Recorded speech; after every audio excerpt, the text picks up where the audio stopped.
द्वारका की सीमा से बाहर एक श्रापित गांव था, कालपुर, जहां लोग रात में बिना कारण मर जाते थे। वहां न दीपक जलता, न नाम लिया जाता श्री कृष्ण का। कृष्ण ने जब द्वारका में सुना कि वहां हर अमावस्या पर एक बालक गायब हो जाता है, तो उन्होंने स्वयं निर्णय लिया, मैं वहां जाऊंगा। रुक्मिणी बोली, स्वामी, वह स्थान तो मृत्यु का घर है। कृष्ण बोले, अगर मृत्यु के द्वार भी धर्म से डरे नहीं, तो मैं कौन सा ईश्वर हूं। जब कृष्ण कालपुर पहुंचे तो उन्हें 7 बाल आत्माएं मिली, जिनकी मृत्यु कभी लिखी ही नहीं गई थी। वे यमलोक में नहीं पहुंची थीं, बल्कि धरती पर फंसी थीं। एक आत्मा बोली, हे कृष्ण, यमराज ने हमें स्वीकार नहीं किया और मृत्यु अब हमें बार बार मार रही है। कृष्ण ने ध्यान लगाया और देखा, यमलोक में कोई भारी अनियमितता हो रही है। यमदूत यमराज का आदेश नहीं मान रहे थे। पर क्यों? क्योंकि कालपुर को एक राक्षसी आत्मा नियंत्रित कर रही थी, मृदुला, जो कभी स्वर्ग की अप्सरा थी, पर एक श्राप के कारण मृत्यु की देवी बन गई थी। कृष्ण ने अपना शरीर ध्यान में रखा और अपनी आत्मा को यमलोक की सीमा तक भेजा। पर जैसे ही वे द्वार पर पहुंचे, यमराज सामने आए और बोले, नहीं, द्वार बंद है, तुम अभी नहीं आ सकते। कृष्ण बोले, मैं मृत्यु नहीं, न्याय मांगने आया हूं। ये 7 आत्माएं न्याय के बिना भटक रही हैं। यमराज बोले, मृत्यु के नियम मेरे नहीं, समय के हैं।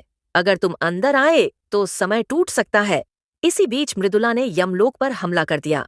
एक युद्ध छिड़ गया, यमदूतों और उसकी आत्माओं के बीच। युद्ध तलवारों से नहीं, मन और चेतना से हुआ। मृदुला ने एक एक करके उन आत्माओं को श्री कृष्ण के विरुद्ध किया। कृष्ण ने तुम्हें समय पर नहीं बचाया, वह केवल अर्जुन का हितैषी है। लेकिन कृष्ण ने सबको एक एक कर उनकी अंतिम स्मृति दिलाई। माँ की गोद, रोशनी, गीता का पाठ, और आत्माएं जाग उठीं। कृष्ण ने बोला, हे अधर्म, तुझे श्राप नहीं, मुक्ति चाहिए। ये आत्माएं तुझे मुक्त करेंगी। मृदुला विलीन हो गई। यमराज ने 7 आत्माओं को स्वर्ग भेज दिया। कृष्ण ने द्वारका लौटते ही यह आदेश दिया, कालपुर में एक मंदिर बनेगा, जहां यमराज की मूर्ति भी होगी। कालपुर में श्रीकृष्ण के आदेश पर मंदिर निर्माण प्रारंभ हुआ, किंतु गांव वाले भयभीत थे कि कोई भी मंदिर के अंदर रुकने का साहस नहीं करता था। समय बीतता गया। रुक्मिणी ने एक रात्रि में स्वप्न देखा, जिसमें मृदुला की छाया पुनः प्रकट हुई। मृदुला की आत्मा पूर्णतः मुक्त नहीं हुई थी, वह अभी भी किसी न किसी रूप में कालपुर से जुड़ी हुई थी। एक दिन एक साधु द्वारका आया। वह चुपचाप कृष्ण के पास पहुंचा और बोला, हे योगेश्वर, मृदुला का श्राप अधूरा है। जब तक उसके अधूरे कर्म पूरे नहीं होते, तब तक कालपुर में मृत्यु का खेल समाप्त नहीं होगा।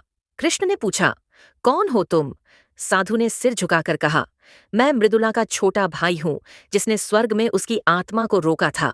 मैं जानता हूँ, मृदुला को अब भी मुक्त करने के लिए तुम्हें कालपुर के गर्भ में उतरना होगा, वहां जहां समय और मृत्यु दोनों रुके हुए हैं। कृष्ण ने तुरंत तय किया, वे इस बार अकेले नहीं जाएंगे। वे साथ ले गए अपने विश्वासपात्र 7 योद्धा, जो उन 7 बाल आत्माओं के पुनर्जन्म थे। उन्हें स्वयं याद नहीं था कि वे वही आत्माएं हैं जिन्हें कृष्ण ने यमलोक की देहरी से मुक्त किया था। कृष्ण उन 7 योद्धाओं के साथ मंदिर की ओर निकल दिए। कालपुर के मंदिर में एक प्राचीन द्वार था, जो 7 मंत्रों से ही खुलता था। कृष्ण ने उन 7 योद्धाओं से एक एक मंत्र उच्चारित कराए।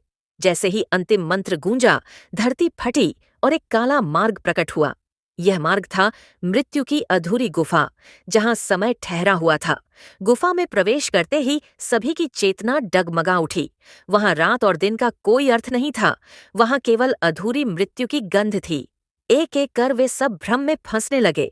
किसी को अपनी माँ की पुकार सुनाई दी, किसी को अपनी मृत्यु दिखाई दी। वे सब धीरे धीरे अपने पुराने जीवन की स्मृतियों में खोने लगे। पर कृष्ण ने उनका मार्गदर्शन किया। गुफा के अंत में मृदुला की अंतिम चेतना फंसी थी। वह रो रही थी, मुझे स्वर्ग से गिराने वाले ने मुझे अधूरी मृत्यु दी थी।